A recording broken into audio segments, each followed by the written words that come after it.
आज एक ऐसी कहानी और रहस्य के बारे में आपको बताने जा रहा हूं जिसके कई सारे सवाल आज भी कौंध रहे हैं। आप भी सोच रहे होंगे कि इन सवालों के जवाब कब मिलेंगे, लेकिन उससे पहले जानते हैं कि क्या है वो रहस्य। नमस्कार, मेरा नाम है मृदुल शर्मा और आज हम बात कर रहे हैं सुभाष चंद्र बोस की मृत्यु के बारे में, जिसके कई सिद्धांत हैं और रहस्य हैं।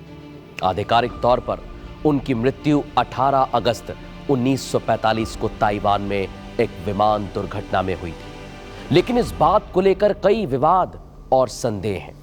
आज आपको बताएंगे कि कैसे ये पूरा रहस्य अब तक बना हुआ है। सबसे पहले आपको बताते हैं कि आखिर क्या संदेह है और क्या रहस्य है। आधिकारिक रिपोर्ट के मुताबिक सुभाष चंद्र बोस ताइवान जा रहे थे, तब उनका विमान दुर्घटनाग्रस्त हो गया। इसमें उनकी मृत्यु हो गई, लेकिन कई लोगों को यह सिद्धांत संदिग्ध लगता है, क्योंकि दुर्घटना के बारे में जानकारी बहुत कम दी गई, सीमित दी गई और आज तक कई सवालों के जवाब नहीं मिले हैं। लेकिन इस पर विवाद और संदेह बहुत ज्यादा बढ़ गया है। आज तक कितने वर्ष बीत गए हैं, लेकिन अभी तक इनका खुलासा नहीं हुआ। हालांकि कुछ लोगों का मानना है कि सुभाष चंद्र बोस जापान या सोवियत संघ में छिपे हुए हैं।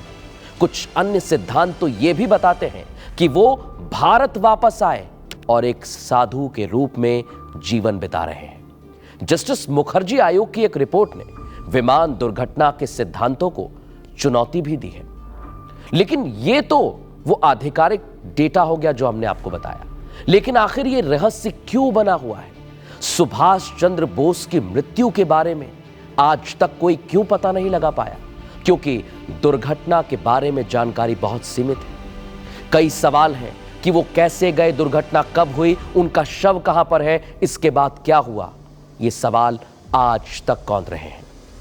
और आपको यह भी बता दें कि जो रिपोर्ट्स आई हैं उन पर भी बहुत ज्यादा विवाद पैदा हुआ है। हालांकि 2006 में भारत सरकार द्वारा गठित जस्टिस मुखर्जी आयोग ने अपनी रिपोर्ट में बहुत कुछ बताया है। उसमें कहा कि सुभाष चंद्र बोस की मृत्यु विमान दुर्घटना में नहीं हुई, बल्कि वो 1945 के बाद जापान में जीवित थे। लेकिन इस रिपोर्ट पर बहुत विवाद हो रहा है और इसे चुनौती दी जा रही है। अभी भी सुभाष चंद्र बोस की मृत्यु के कई सवाल और संदेह बने हुए हैं। ये रहस्य आज भी बरकरार है। बहुत सारे सिद्धांत हैं, विवाद है, बावजूद इसके सच्चाई क्या है ये किसी को नहीं पता।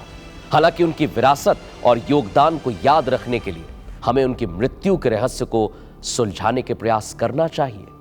कुछ लोगों का तो मानना यह है कि मृत्यु उनकी हुई ही नहीं है, बल्कि वो आज भी जापान या सोवियत संघ में छिपे हुए हैं। क्या आप भी यही सोचते हैं कि वो वहां छिपे हुए हैं, या भारत में आकर एक साधु के भेष में अपना जीवन यापन कर रहे हैं?